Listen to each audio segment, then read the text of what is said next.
Hello, hello, hello. Welcome to Twitch Stream Thursdays. My name is Mofi. I'm Nick. So today Nick is gonna teach us some more AI stuff. So Nick, floor is all yours. Yeah, so if you were here last week, Last week. last week, so confusing. We did some backpropagation, learned about gradient descent. It was probably very confusing, a little bit maybe. It's Like not too bad. conceptually, it makes sense, but if I asked you to go through the derivative stuff again, I feel like you might hit some roadblocks. Maybe. Well, maybe the not. derivatives are not the I think Not not too the bad. worst Just part. like remembering. I think seeing the connection between like the math we did versus the real world implication of a machine learning algorithm does. Like when you look at the machine learning algorithm, the way it's presented, it's much more. Oh yeah, the computer sees the TV and the computer knows the TV, right? And I feel like there's a little bit of a disconnect from that to like what a computer actually ends up doing for doing that. So the math really, I think, does it, but the math does it. The calculus and other things, the way it does it, it doesn't. Like just by looking at that, if you showed me a program that did calculus work, I would be like, oh yeah, this is recognizing a TV, right? I'd be like, oh, this is doing some derivative stuff, right? Yeah. So I think the connection between why does that actually translate to? I think that's I'm still having a little bit of difficulty, but you know. I think we'll start getting there once we go into actual computer vision topics, because there's a little bit more to it than just like a straightforward neural network. But we'll talk about that when we get there. Okay. Hopefully within the next few weeks.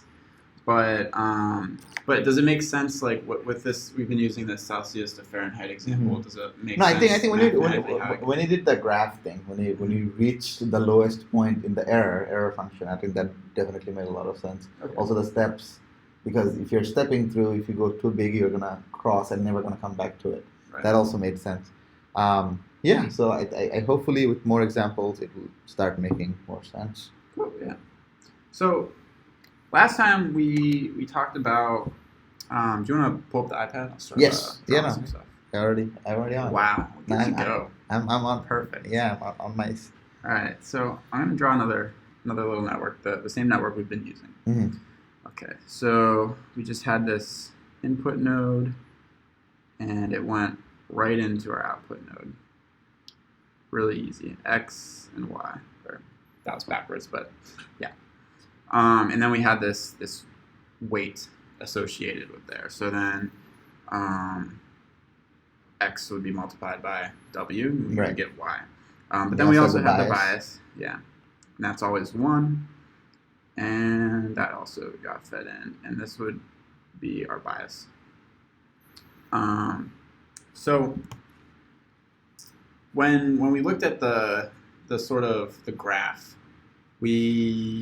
it was pretty easy kind of to actually print out the cost function. So since there's only 2 unknowns in this situation, the W and the bias, the weight and the bias, we ended up with just a nice 3D graph where the weight and the bias were the X and Y, and then the Z was the actual cost. Right. But if we have more, it starts to get harder to actually graph that. Like even with 1 more weight, that would be, we'd probably have another bias. So like if we had another. So that's another layer. So another hidden layer, or yeah. So let's change this now to H for hidden, and here's our Y. So now we have this weight 1, weight 2, and a new bias. My handwriting is not looking good today. No, it's not. I will. I'll redraw this. Okay. But now even here, we just added a simple extra layer, just 1 node. Now we have 4, and then 5 is the cost. So that, how do you even graph that? Right? 5-dimensional math. Yeah. It's kindergarten stuff, Nick. You should know this. You're right. I'm so sorry. You're okay, and I forgive you. But no, 5-dimensional, like 3-dimensional is already like hard to wrap your head around in many cases. Right. Right. If you're getting those like really difficult geometries, but yeah. Right. So with the idea of backpropagation. So today I'm going to show you how we're going to train this model right here. So 3 nodes plus our biases. And the way we do that, we look at No. Okay. Hold on. For some reason, this disconnected. Technical difficulties, people. We'll get to it. And it connected, I think. And here you go. Well, we're going to skip it as is. Whatever. Cool. So I'm going to go ahead and erase this and then draw it nicer just because that was really ugly. I'm so sorry. And also, let me just make it full screen because it's bothering me if it's not full screen. It is. It is. Okay. Oh well. Whatever. Okay. So again, we have our first node is X. It's going into our hidden layer H, and then we end up with Y. We have this weight 1 and weight 2, and then we have our first bias and our second bias. So we have these 4 variables, and what we do, we need to figure out how this this W2, its change, how it affects this output Y, right? Mm-hmm. So do you remember that from last time? Or not the change in Y, the change in the cost function. So let's. You're talking about backpropagation, right? Right. Yeah. Okay. So let's write out this cost function again. Do you remember what it was? We can just scroll back. We had it here. But yeah, so it was the mean squared error. Oh yeah. So I think. Oh God, I should know this. So here it's the cost, and that was the mean squared error, which was I think our target versus the output minus so output, which is Y in this scenario, and then we squared it. Right. Yeah. Easy peasy. Okay, remember now. It's gonna stay there, hopefully. Until next week when we change it up and have a whole new cost function. See, that's why I didn't remember because I knew you were gonna pull something like that on me. Okay, so we have our cost function here, and we want to figure out how this this change in W is affecting this cost function. And we'll call this cost function our error for now. Okay. So, it's error because target was the thing we wanted to happen, right? Right. Yeah. So this target is what we're expecting to get, and Y is what the network's giving us. Right. So we have these random weights. We put our X in, and we get gibberish out, Right. and then we want to try and calculate how long it was. Okay. And so we want to calculate how this weight is affecting the cost, because we want to nudge that weight in such a way that it's kind of like maximizing our learning. And so I'm going to draw another graph. So let's say we have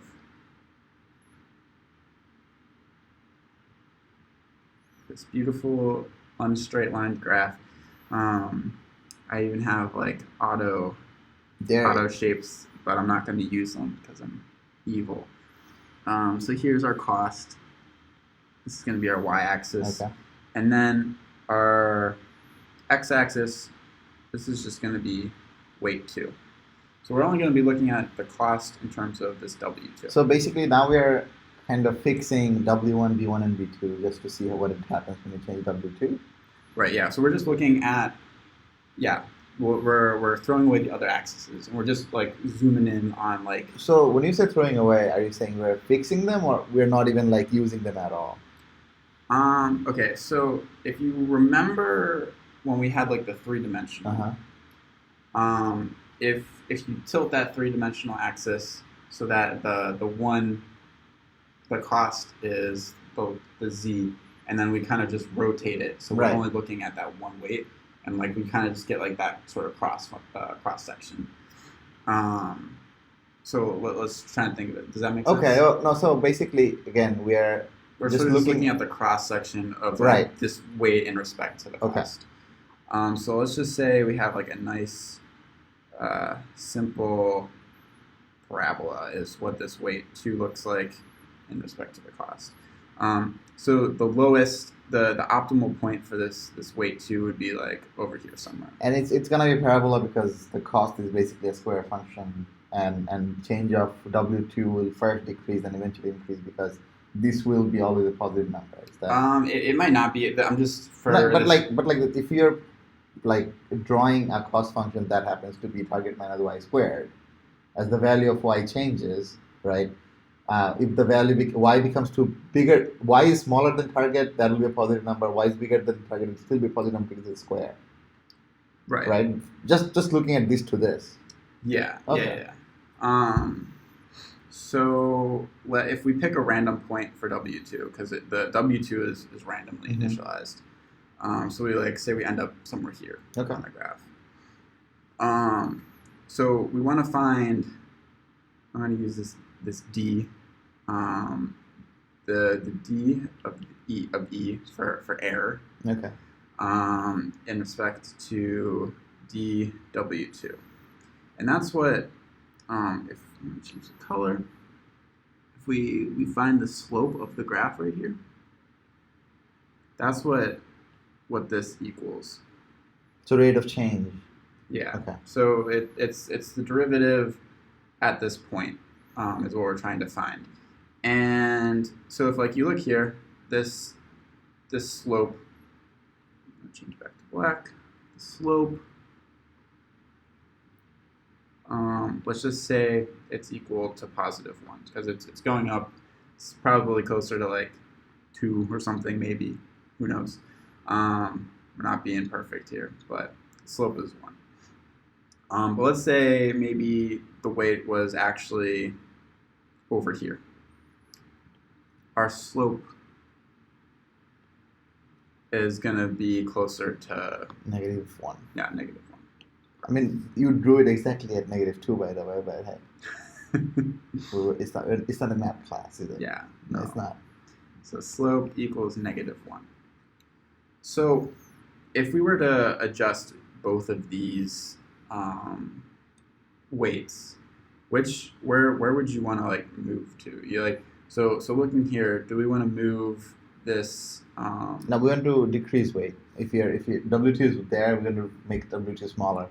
Right. Because we want to move that. And then if W2 is here, we want to increase. Right. So we want to check because we want to reach the lowest point of cost, right? Right. So let's say this is 2 and this is 4. So let's say this W2 right here is 4. So what we do, we want to subtract the slope from W2.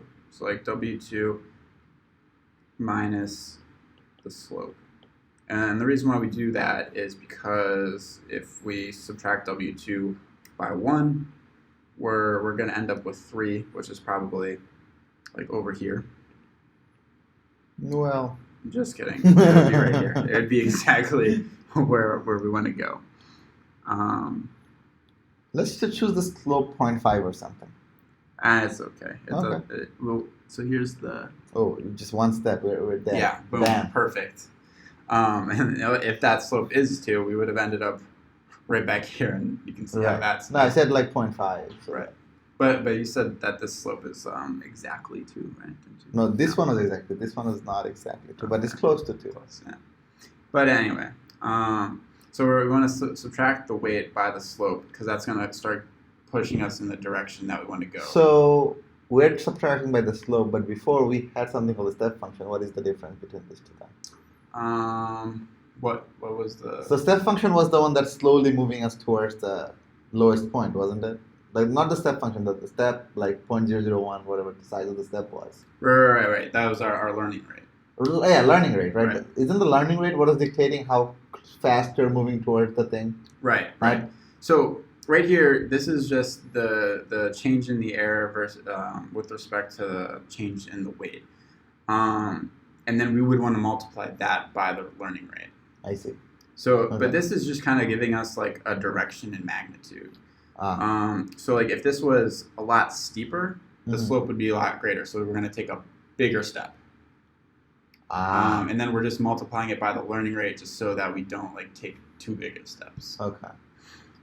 Um, So that means that's why some like at the beginning of the thing we are learning very fast because the slope is too steep. Even with the like small learning rate, multiplying that by the big large step, we're still okay. We're like completely overstepping where we're supposed to get. Right. Kind of thing. So yeah, that's why we want to multiply it by a learning rate and just to kind of control how fast we're descending. And then so here with the slope -1, if we subtract 2 by -1, it's really going to be adding 1. Mm-hmm. So then that also will push us in the direction of where we want to go. So that's kind of like the idea is we look at each one of these weights and biases. Oh my gosh. We're having cool. Easily solved. Yeah, there we go. We want to look at each one of these weights and biases and see how its change in respect to the error. We're just kind of looking at this sort of cross section for each of those weights and adjusting them by this. Basically, we're doing like a 4-variable partial derivative, right? We have in this case. Yeah. Okay. So if we look here, we have this W1, W2, B1, B2. So we want to find this derivative for each one. So like dE dW2, dE dW1, dE B2, etc. Right. So let's write all those out right now. So we have dE dW2, dE B2. I feel like you can also use the partial derivative symbol. What's the partial derivative? I don't know what is the name of it. It's just like D, but it looks like a D, but it's kind of like that, like weird sort of. Yeah, not yeah. I usually just write it like this, like. I always just do D for. So you're doing it wrong. Well, it doesn't matter. I think I think that's normally what people write whenever they're shorthanding. Are they? Yeah, that's what I always did in my calc class. I don't know about you. Okay. But it's also been years since I've looked at calc.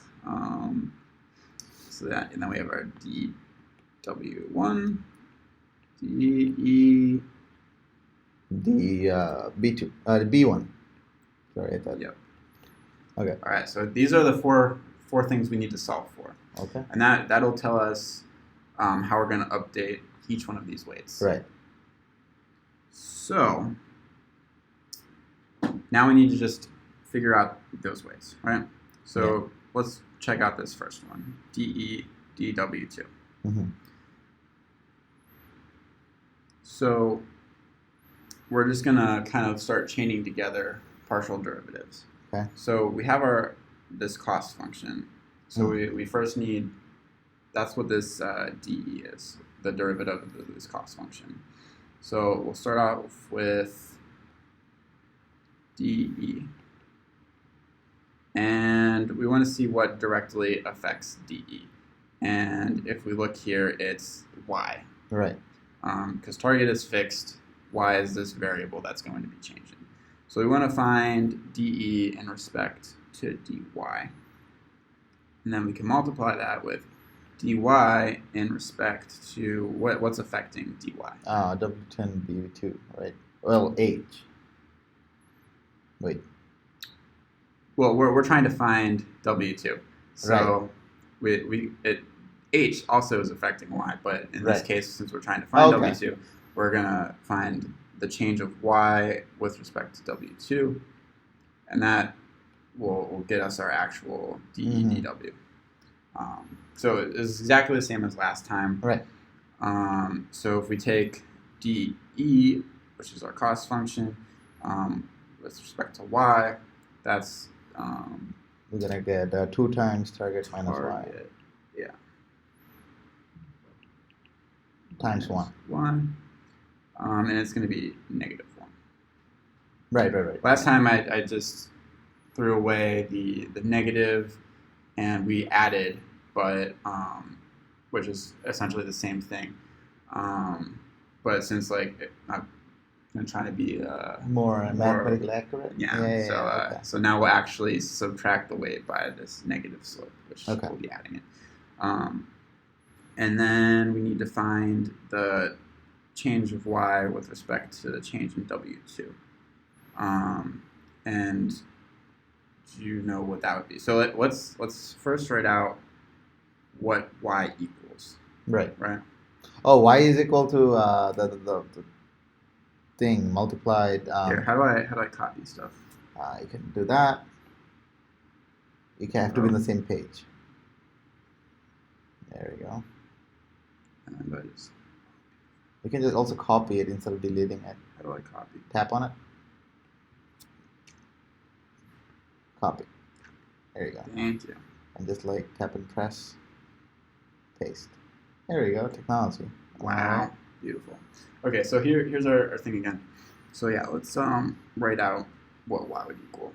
So y equals it was h times W2 plus, hold on, right? It was h times W2. Yeah, plus B2. Plus B2. Or like times 1, or just B2. Yeah, okay. B2 is fine. Okay. We can start dropping that one. Right. Yeah. Okay, great. So if we go back here, we're trying to find dy dw2. So if we look here, dy dw2, how do we find the derivative of this in terms of w? It's just gonna be h, because if you take the derivative, this is gonna be h and this is gonna be 0. This is a constant. Yep, perfect. So yeah, then we're just multiplying it by h. Right. Which ends up being exactly what it was last time when we were just looking. When we weren't looking at this, this was our input. Mm-hmm. But now it's going to be h because right. the input is so far. So again, I think another thing I'm noticing here, as you add more layers, each layer is kind of its own thing. It starts from there again. Like if you kind of close your eyes and disregard the previous steps, you can kind of keep the math same because each step you do the exact same math. Yeah, kind of. So right, to some degree, right? At least on the formula side, right? Because before it was just x here times x, now it's just times h, yeah. Right, and then so we probably don't even need to write out this. Can you give me what the formula for d yes. d2 is? All right, it's the same thing times 1. All right, beautiful. Look at you learning. So target. I'm gonna try and start writing a little bit neater. Or you can just copy this thing over and over. That's so on me. All right, so yeah, and then times 1. But yeah. I'll ignore that. Okay. Okay, so now we have... this one is a little bit bigger because it has multiple things. It has h, and h is in terms of, again, x, so you got to do 2 steps. Right, yeah, so let's see how that looks. So we want to find this W1 in terms of the change of the cost. Right. So I'm just going to erase this instead of copying again. Okay, so we had our cost function. So let's write this out again. So dE dW1. So this is what we want to try and find. Mm-hmm. So we can start with dE. And so what affects E directly? W2, right? And B. Well, they do affect indirectly, but directly. Oh, y. Sorry. Right. Yeah. dy. Okay. So dy. That's jumping the gun. And then we want dy. What's affecting? This is kind of a trick question. What's affecting dy in the chain of getting to W1? I think that one is affected by both, right? No, is it? Should be. Well, then H. Yeah. Oh, okay, there cool. You go. Yeah, because before we were doing dW here. Right. But if you think about it, we need to figure out, if we go to this next one, we need to get to eventually to how d W1 affects DH.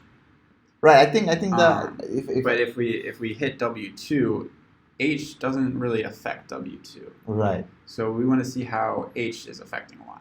I think another way, the way I'm making sense of it right now is basically we're trying to find out the connection between W1 and Y.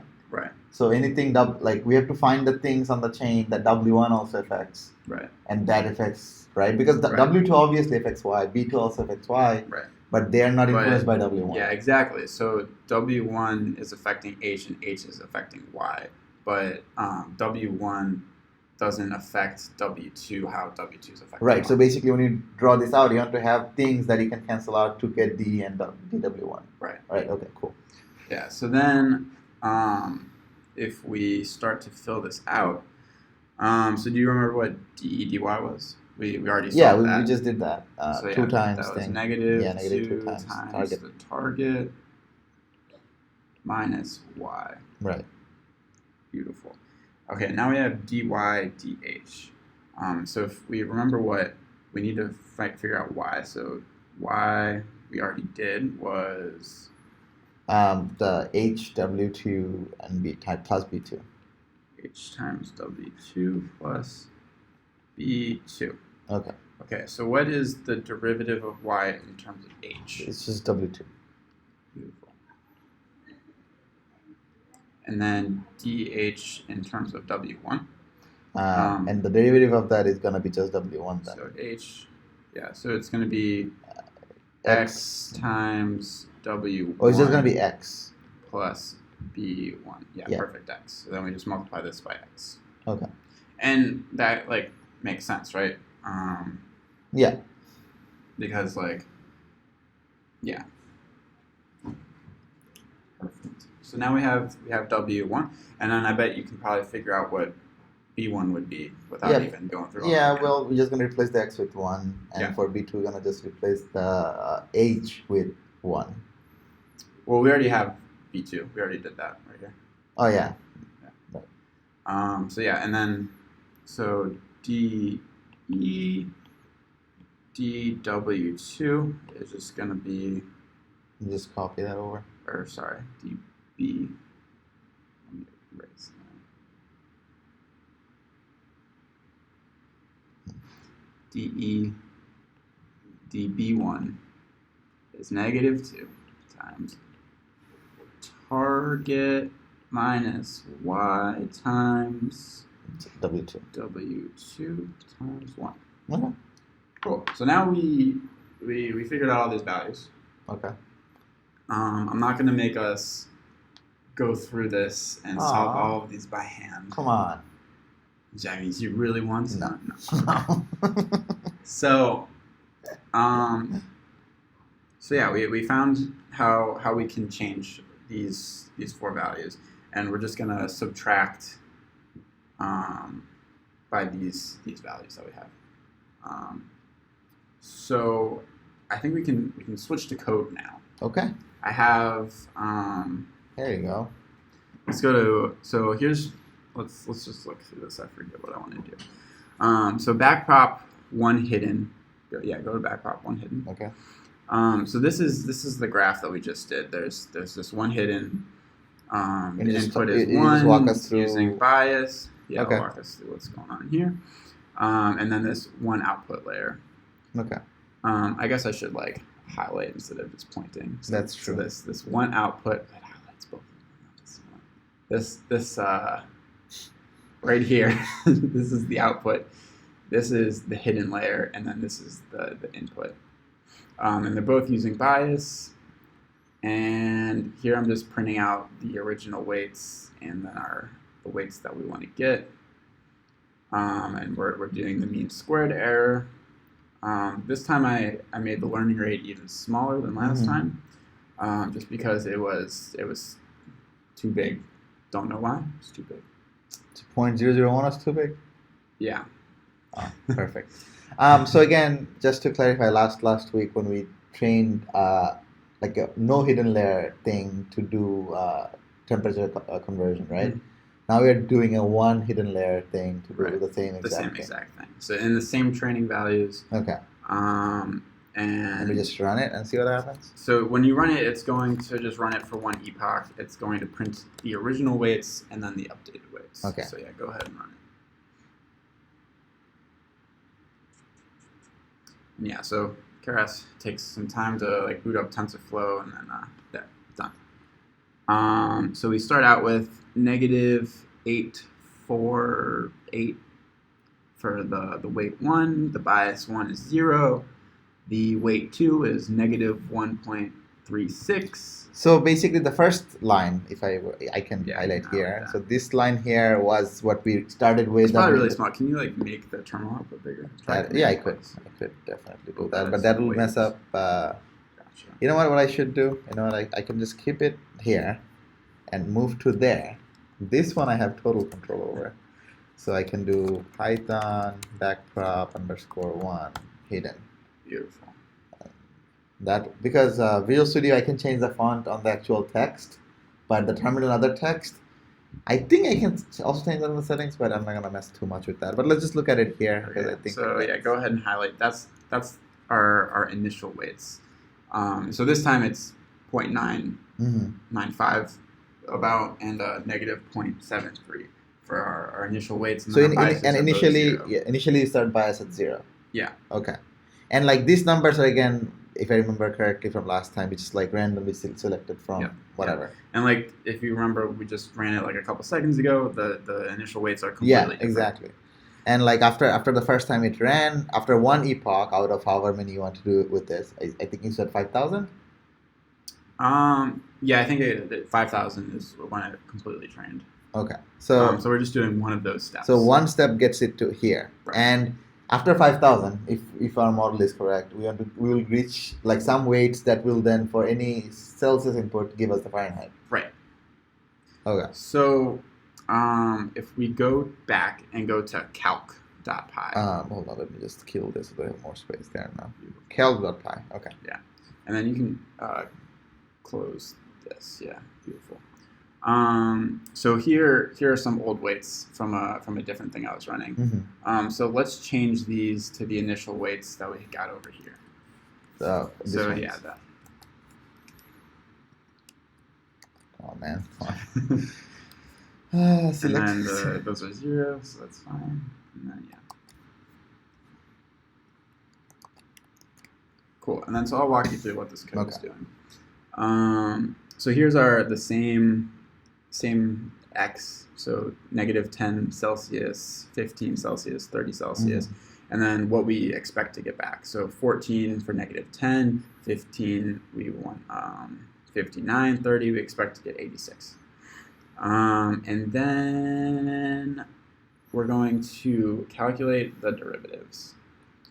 And then here here I'm actually calling the function, and I just call it 3 times, not even looping through them. And these are like all the partial derivatives we get back. Right. And then I add them all up. And between line 13 to 16 is the one we calculated a second ago. Yeah. So multiplied by the I'll get to that in a sec. But yeah. So once we get those back, I guess I'll just talk about them now. So yeah. So these are DW2. If we remember back to what we wrote on the iPad, we didn't have the learning rate there, but it was the -2 times the target minus y times its input, which was h. And then B2 ended up being the same thing, but 1 instead of the input. Mm-hmm. And then for the initial, or the first layer weights and the biases, we were multiplying it by the second weight instead of the input, and then we're also multiplying it by its input. And then so we're just returning all of those values back right here.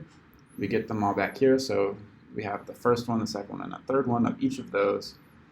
We're adding, or we're subtracting this, the average of those derivatives from the first weight and then the bias. And again, we have 3 because on our input we had 3 inputs. Yeah, we had 3 examples. Right. Yeah.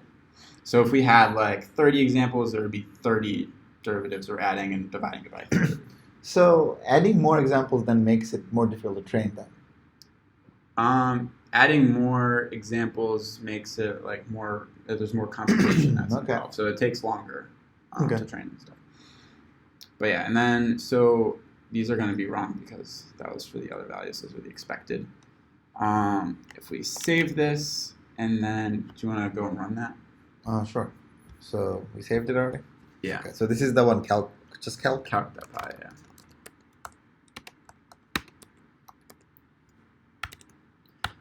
And then, so yeah, if we look at these are what we expect to get. And then so... We're just doing one step manually ourselves without using Keras. Yeah. Okay. So we calculated this was the first weight, and that matches. Mm-hmm. This is the second weight. This is not the second weight, but the first biased weight. Right. Which Matches that. yeah. And then this is the second. Matches. Bias. Matches. I mean, okay. So, and correct me if I'm wrong here. I'm going to just run this one more time and just pass it through time.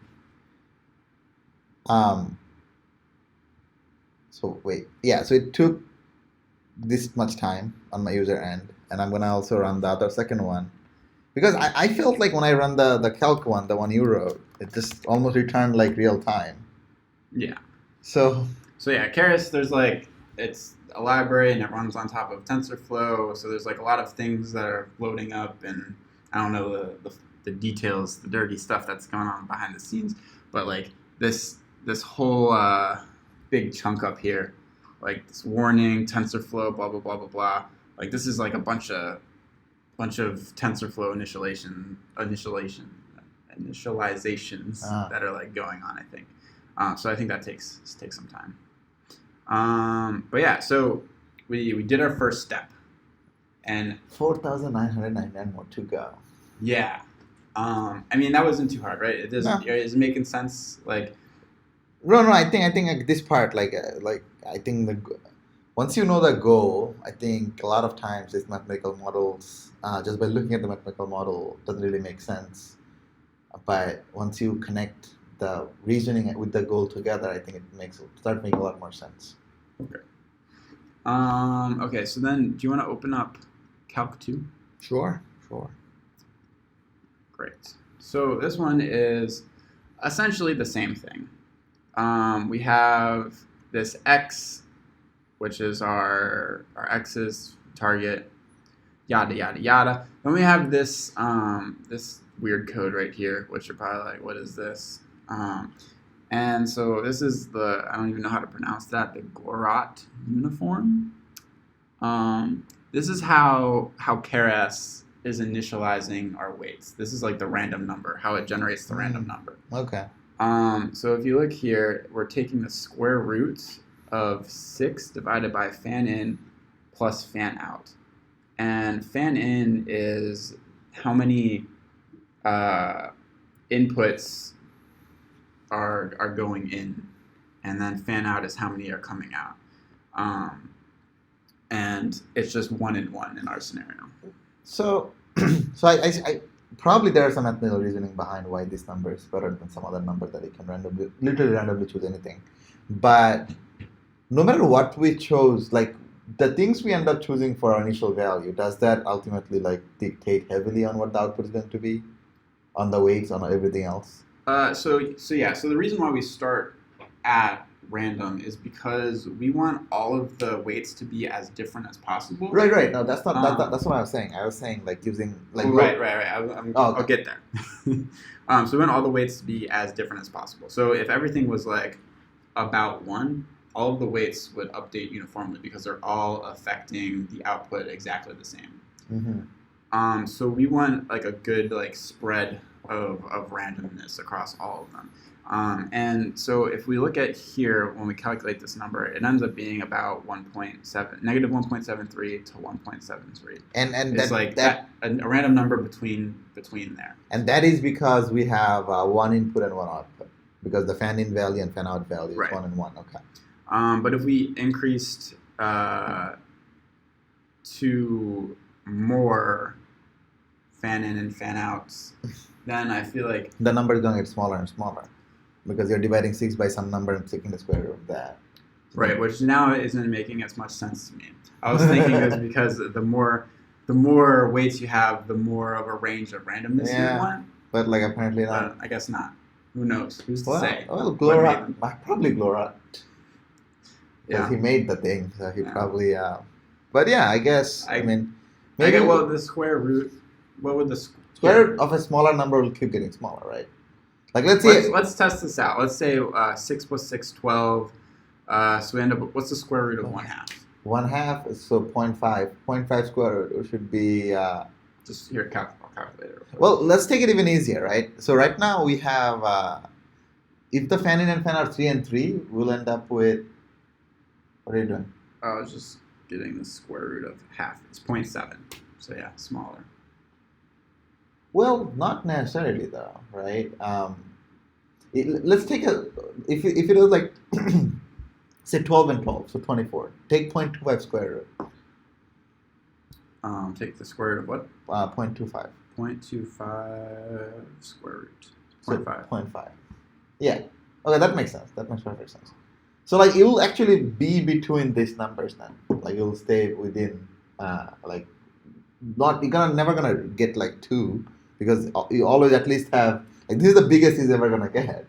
Because at least you have 1 input and 1 output. Anything more than this is only gonna get smaller, but never bigger than this.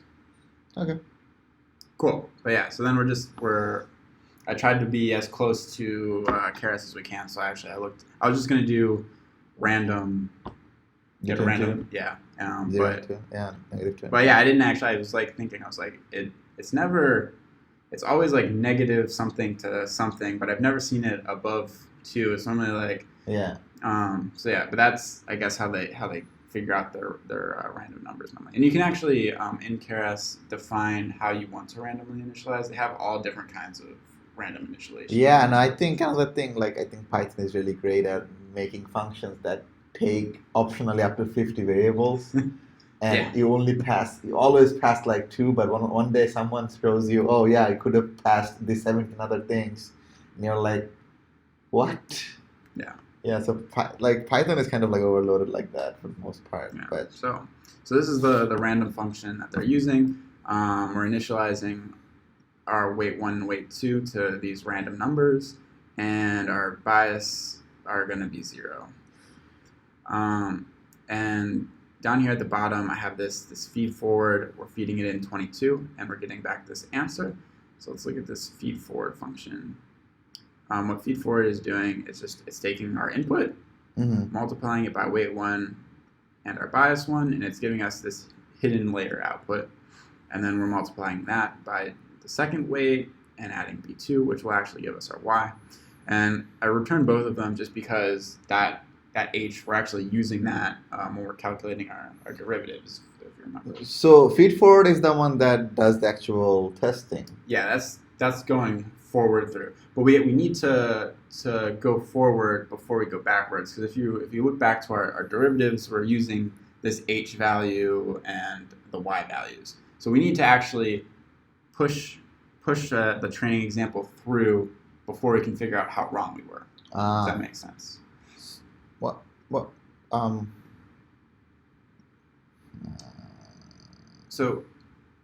No, because now my. Oh no! Never mind. You're doing it here. Sorry. Never mind. I was like, are we just only testing with 22, not with the other 3 inputs that we had? 22 is the last thing we're gonna do. 22 is like when we're testing it, where we're trying a new number. We're training it on these 3 values. Right. Exactly. Okay. So we're going to go from 0 to 5,000, which will be it's actually 0 to 4,900 whatever 99. Which will give us 5,000 steps. Here we're initializing a sum of all of our derivatives, and then we're zipping together the x and the target. And now what that does in Python is just kind of puts them together, so you can loop through all of them, and then we end up with like the first one of x and the first one of the target. I see, like gives you tuples back. Yeah. Okay. So it kind of just like, so we have like these four values, and they kind of get like zipped together, and then when we loop through, we get this first. Yeah. Okay. So it just makes it a little bit easier to loop through. We could also just loop through like X and got an index, and then index target. Right. I think it's a bit more Pythonic way of doing things. So we have our first sample, or I guess not our first sample, but our one of us. And I'm gonna go out on a limb and say like you don't really do much Python because you didn't do the entire thing in a generator, so it's not even valid Python anymore. No, yeah, this is horrible code. I just wanted to make it readable. No, again, I'm happy you did this because one time I was reading a code and the person had a generator. Inside the generator, he had another generator, and that was generating like a 3-dimensional like a thing for MATLAB. So it was insane. Like if you change like a letter in that entire thing, nothing would work anymore, and I was too scared. Yeah. So yeah. Yeah, I tried to make this as simple and basic as possible. Yeah. So basically, the way I ended up doing it was running through a debugger and stepping through the code and see where the code was going to figure out what was happening. But yeah. Beautiful. So yeah, and then we're passing the x and the target into this calc derivatives function, which was what we saw earlier. So right here, and it's passing the x through the feed forward. Mm-hmm. So that'll give us our intermediate h and then our y value, which we can use to calculate the derivatives for all of our weights and biases. And it's being returned, and then we're just adding each of those to these sums, so we can get like the total, so we can figure out the average, and then we're just subtracting this way up here, these globals. Also, probably it's not a great way to code things, but so yeah, we're just updating these every time we go through. We're adding, or we're subtracting the slope from each of these. So as we get through, these will keep changing little by little. And then once we finish through there, we feed it through the feed forward again, which these weights will be our new weights that we have slowly been changing over the course of our training process. So we should get an answer. We're going to ignore h because we don't really care about that. We just want the output. And you can probably go ahead and run that. And we should, 22 degrees Celsius to Fahrenheit, I think is 71.6 degrees Fahrenheit. Just check it on like a calculator or something. Here, open it up in Google so that they don't think we're lying. Lying about temperature. This is what the world has come down to, huh? Wait, what is going on? Okay, hold on. It's too complicated. We can't figure out how to open up a Chrome. Well, I mean, I was thinking we're going to write like a machine learning algorithm that can do it for me, but 22. Oh man, we're not even Googling, we're DuckDuckGo. Hell yeah. Beautiful. 71.6. Wow, what unison. Okay, cool. All right, so yeah, we should get 71.6 printed out when he runs this. Calc2.py. Yeah. Bam. Wow. There we go. Again, like, given how fast this runs compared to our Keras things, almost makes me think it's not doing anything, right? So remember, every time we run Calc2, it's running through this calculation we did 5,000 times. I almost feel like every time we do the step, right, I just want to just print step. Yeah, just print step. That'll print the step. Yeah, because again, if it's not like doing bunch of things for no reason, it doesn't feel like see, like now it feels like a machine learning algorithm because it just printed. Also, I feel like Keras spends like 70% of his time just printing things because it just prints so much things. Yeah, as you see there, I hesitated a second while I was trying to print out 5,000 things. Should I print all that stuff? But yeah, like we're at 71.60 and we have a bunch of other things. But so. And then, do you want to comment out the steps again? Yeah. And then, since you saw where we initialize randomly every time. Hold on. This is a tough test. Oh boy. Because 0 degrees Celsius should be 32. Save it. I did. No, you did. Oh, there was a white dot. I do it so fast. You did do it. Wow. Beautiful. Okay, 31 point. Yeah. Ooh, this is, oh, well, 31.9999 is almost as good as 32.00005. Yeah, every time you run it, we'll get it. Right, completely but random. again, this is the tough test. Why is this tough? Well, it's just like passing in zero, so it's just like, and also this is the one I think most people don't really need Google to find out what the answer is, Yeah. because we just know 0 is 32. Yeah, true. But yeah, so yeah, and then there we go. We trained our very first neural network from scratch. If we look here up at the top, the only thing we're importing is random and math, which are both provided by Python. Now let's implement those by ourselves. Oh dear. I think the only thing we're using for math is the square root. Right. Which, so yeah, if we get rid of this whole random function right here, we don't even need to import anything. We could just choose a random number. Yeah, let's do that so we can let's get rid of this garbage and no more imports. And let's do negative 1.73 and do positive 1.73. Yeah.